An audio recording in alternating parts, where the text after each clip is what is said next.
나의 영혼이 간절함이 하나님만 바라며 나의 구원이 그에게서 나는 도다. 나의 영혼아 잠잠히 하나님만 바라라. 나의 소망이 저에게서 나는 도다. 오직 주만이 나의 반석 나의 구원이시니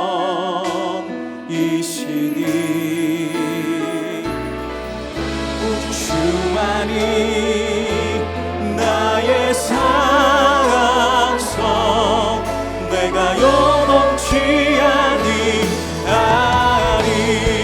오직 주만이 나의 반석 나의 구원이시니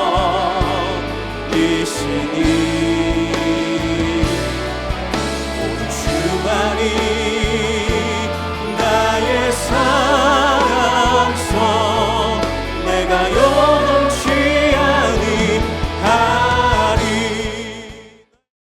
제 150편 할렐루야. 그의 성소에서 하나님을 찬양하며 그의 권능의 궁창에서 그를 찬양할지어다. 그의 능하신 행동을 찬양하며 그의 지극히 위대하심을 따라 찬양할지어다. 나팔소리로 찬양하며 비파와 수금으로 찬양할지어다. 소고치며 춤추어 찬양하며 현악과 퉁소로 찬양할지어다. 큰 소리 나는 재금으로 찬양하며 높은 소리 나는 재금으로 찬양할지어다. 호흡이 있는 자마다 여호와를 찬양할지어다. 할렐루야.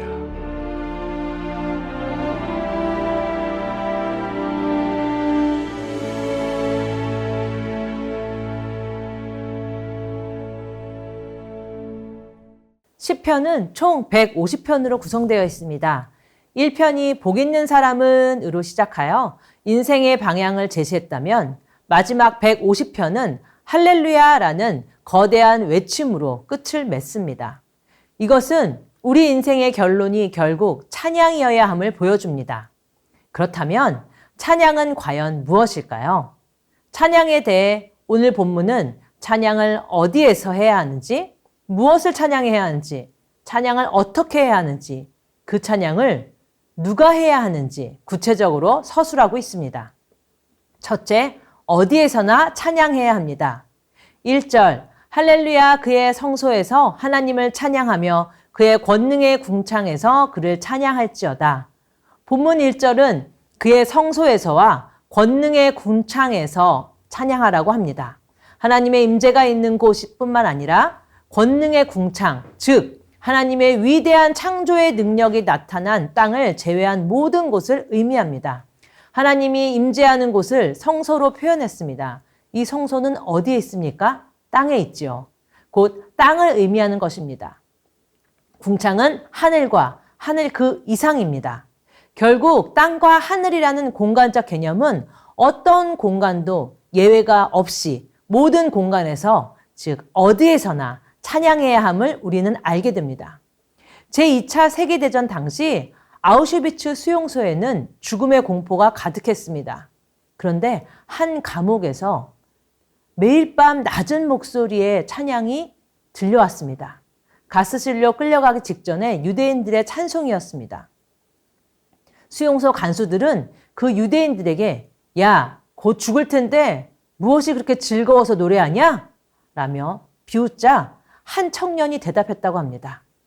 당신들은 내 몸을 가둘 수 있고 내 생명을 빼앗을 수 있지만 내 입술이 하나님을 높이는 것까지 막을 수는 없습니다. 이것은 감옥이지만 내가 찬양하는 이 순간 이곳은 곧 하나님의 성소가 됩니다. 여러분은 찬양을 어디에서 하십니까? 혹시 교회에서 예배 드릴 때만 찬양하는 것은 아닌가요? 찬양은 우리의 일상의 모든 영역에서 할 수 있는 것입니다. 여러분의 직장, 학원, 사업장, 학교, 침실, 부엌, 길거리, 병실, 침상, 화장실 등 어떤 곳이든지 내가 머물고 있는 그곳에서 찬양을 할 수 있고 하나님을 찬양해야 하며 이 찬양을 통해 그곳이 하나님의 임재를 경험하는 성소가 되는 은혜를 경험하시기 바랍니다. 또 찬양하는 그곳에서 하나님의 권능 또한 경험하시길 축복합니다. 둘째, 조건이 아닌 존재를 찬양해야 합니다. 2절, 그의 능하신 행동을 찬양하며 그의 지극히 위대하심을 따라 찬양할지어다. 2절은 하나님의 능하신 행동과 지극히 위대하심을 찬양하라고 합니다. 우리는 보통 일이 잘 안 되고 어려울 때 찬양할까요?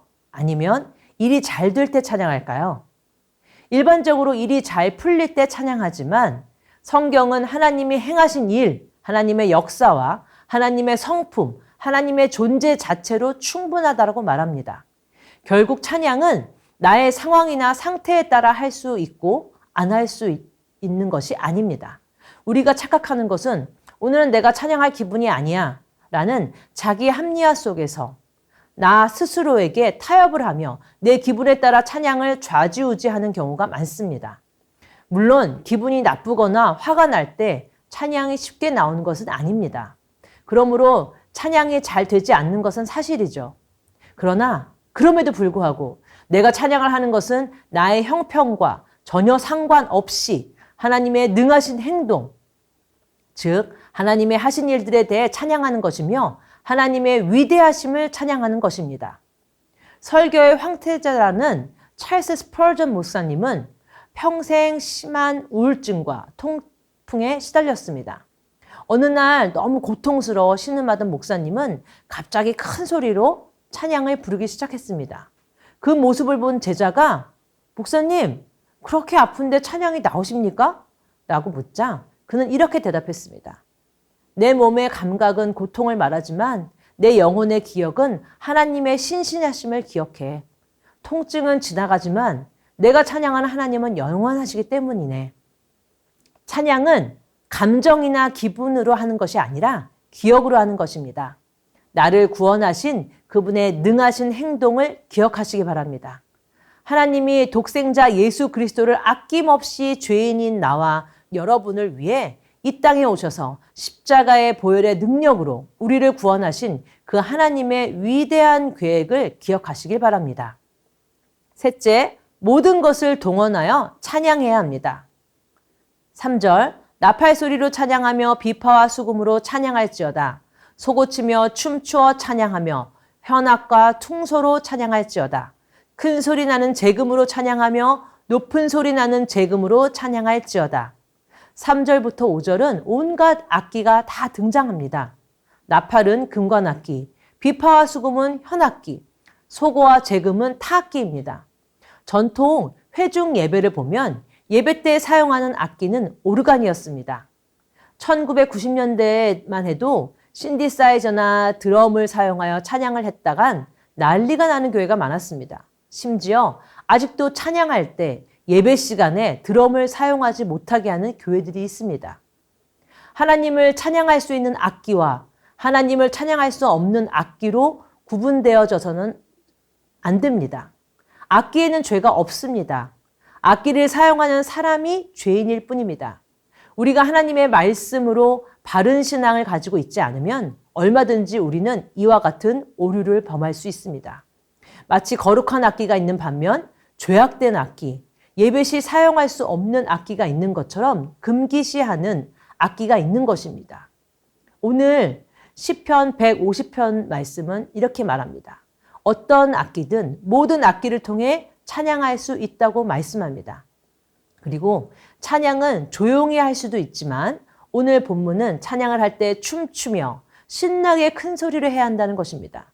또 단순히 큰 소리라는 의미를 넘어서 힘껏 힘을 다해 찬양을 최선으로 다해야 한다는 것이죠.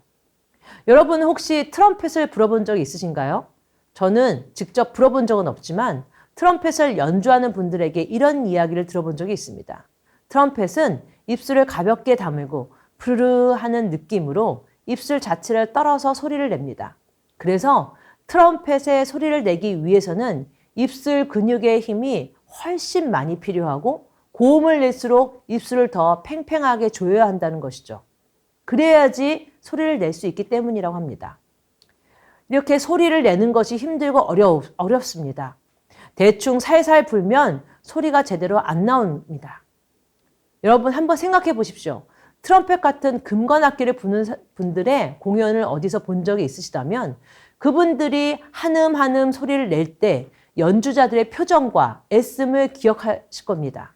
이것은 우리 삶의 모든 요소, 즉 목소리, 재능, 물질, 시간 등을 동원해 최선을 다해서 찬양을 드려야 함을 의미하기도 합니다. 넷째, 호흡이 있다면 찬양을 해야 합니다. 6절, 호흡이 있는 자마다 여호와를 찬양할지어다 할렐루야. 호흡이 있는 자마다라고 선포합니다. 찬양은 특별한 찬양대나 찬양팀만의 전유물이 아닙니다. 노래를 잘하는 은사 있는 사람들만 찬양을 하는 것이 아닙니다. 숨을 쉬고 있다면 누구나 찬양의 의무와 특권이 있습니다. 여기서 호흡이 있는 자란 죽은 자가 아니라면, 즉 살아있는 사람이라면 모두 찬양할 의무와 동시에 권리가 있습니다. 이를 바꿔 말하면 사람이 하나님을 찬양한다는 것은 한편 그가 살아있다는 것을 의미합니다. 찬양할 수 없는 자는 결국 죽은 자와 다름없는 것입니다. 호흡은 결국 인간이 하나님을 찬양할 수 있는 본질이라고도 볼 수 있습니다. 오늘 본문 맨 처음과 마지막에 할렐루야라는 단어가 나옵니다. 할랄은 찬양하다라는 뜻을 가지고 있습니다. 그러나 이 단어의 원래 뜻은 명백해지다, 빛나다입니다. 즉 다른 대상보다 뛰어남을 인해 눈에 명백하게 드러남을 가리키며 더 나아가 이를 자랑하며 칭송하는 행위까지 포함합니다. 그러므로 찬양이란 하나님의 역사하심을 먼저 명백히 인식하며 이를 남들 앞에 드러내어 높이 칭송하는 것임을 알 수 있습니다. 즉 찬양은 하나님에 대한 자신의 신앙 고백임과 동시에 다른 사람들에게 하나님의 우월하심을 널리 드러내는 것이기도 합니다. 따라서 할렐루야는 성도 개인이 부를 찬양이기도 하지만 동시에 성도들이 입을 모아 하나님의 영광을 드러내며 부를 찬양이기도 합니다. 또한 이는 인간뿐만 아니라 궁극적으로 모든 피조물들이 하나님을 찬양하며 소리 높여 부를 영원한 찬양이기 때문입니다. 오늘 본문에서 하나님을 찬양하라 라는 표현이 11번이나 나옵니다. 찬양은 곡조 있는 노래만이 아닙니다. 찬양은 하나님께 감사하는 것입니다. 또 찬양은 하나님을 기뻐하는 것입니다. 찬양은 하나님을 자랑하는 것입니다. 찬양받기 합당하신 하나님을 마음껏 자랑하는 것입니다. 마지막으로 찬양은 하나님을 칭찬하는 것입니다. 사랑하는 성도 여러분, 오늘 여러분의 무너진 마음의 성소에서, 기도의 골방에서, 삶의 현장에서 다시 할렐루야를 외치시기 바랍니다. 우리의 호흡이 찬양될 때 하나님은 우리 삶에 당신의 위대한 역사를 써내려 가실 것입니다. 찬양은 호흡이 있는 모든 자들이 마땅히 드려야 하는 것입니다. 온 세상 어디서나 모든 방법으로 전심으로 하나님께 찬양드리는 저와 우리 성도님들 되시기를 예수님의 이름으로 축복합니다. 말씀을 기억하면서 기도 제목을 읽고 기도하겠습니다. 나의 삶의 현장이 하나님의 성소가 되게 하소서. 아멘. 나의 형편, 상황, 기분과는 상관없이 하나님의 위대하심을 날마다 찬양하게 하소서. 아멘. 나의 호흡과 모든 삶의 요소를 동원하여 최선의 찬양을 드리게 하소서. 아멘. 이번 주 금요 비전 기도회에서 말씀을 전하시는 김용석 목사님에게 성령의 충만함을 주시고 목사님의 말씀을 통해 은혜 받고 부르짖어 기도함으로써 개인의 변화, 가정의 변화, 교회의 변화를 경험하게 하소서. 아멘.